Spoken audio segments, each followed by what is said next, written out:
Stuart, let me go to you first. Who stands out most as a performer? I don't know if you... Did you ever see Nirvana live? Did you ever see Kurt Cobain live? You must have seen the other guys, I'm sure. Like I care about singers? I play drums. No, you just see them from behind. Singers are like at the opposite end of the band jet. I mean, you know, actually drummers do share something with singers, which is that we both suffer a little insecurity that neither of us are really sure that we really are musicians. You know, at least the drummer has this massive thing that we call an instrument, but the rest of the band don't. You know, the bass player, even the bass player could say A, D, you know. Yeah. The singer, he's got to do this with a phallic object all night. I don't want that job. Not a problem for Freddie. Yeah, not a problem for Freddie, yeah. But I mean, you know, I guess we do occasionally have to notice the singer.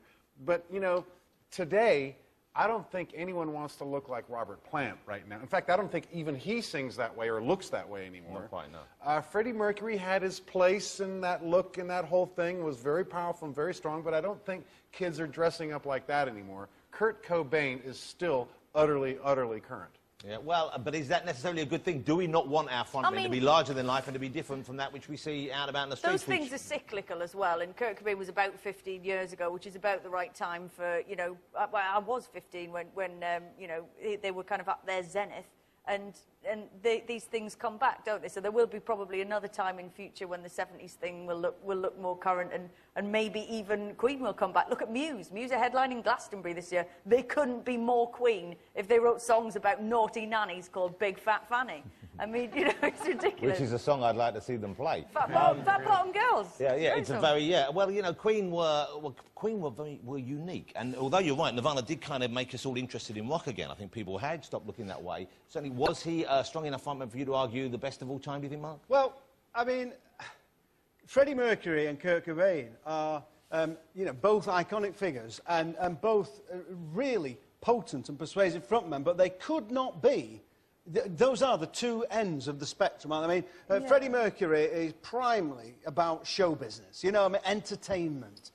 Kurt Cobain is just the opposite of that. It is kind of bearing your soul and getting this stuff out that needs to be spat out, really. So it really very much depends on what you want from a rock and roll band. I mean, Robert Plant is the epitome. Like, we've talked a lot about Led Zeppelin. Robert Plant is the epitome of what we think of as the classic shaggy-maned, microphones, legs akimbo, rock and roll singer stalking the front of the stage, you know. I think, though, that actually, although you would think Kurt Cobain's the outside dark horse in this race, actually he has the James Dean factor that the other two don't. Because, you know, obviously they were both kind of like, had their excesses off stage and stuff like that. But I think that there's a genuine kind of thing in rock and roll about being tortured and being conflicted. And he was genuinely a poet. Yeah, you know, his lyric, as a lyricist.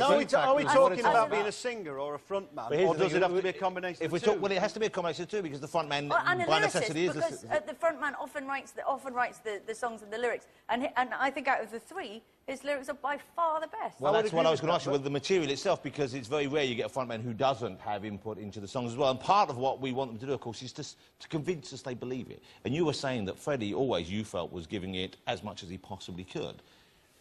Yeah, I mean, one of the things that I love so much about Freddie was what I call the trooper factor. Yeah. I mean, I never did see him give anything other than 100%. I mean, he just...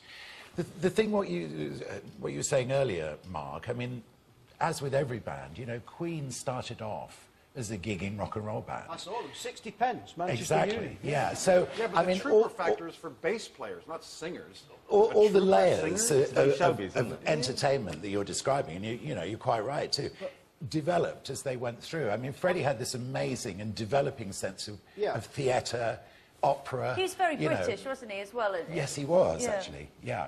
Yeah. Nikita, you've ever got excited about Freddie Mercury? Have you ever liked seeing Queen perform on video? I've never liked Queen. Am I allowed to say that? Well, you've just said it. So it's too late to ask me now. But, you know, and what about Led Zeppelin? You must, surely they have something in common with Nirvana, they've got that kind of grungy appeal as well, and there's the heavier rock sound. Yeah, I mean, yeah, but they never sort of held a place in my heart like Nirvana did. I don't know, Kurt Cobain made me just really care again, and I think what Lauren was saying is true. I think people did really sort of warm to his troubledness, and you sort of loved how tortured he was. And that's a big part of rock and roll. Freddie Mercury, it wasn't really, you never really felt he was bearing his soul as such, you know, it was more like bearing other parts of his body.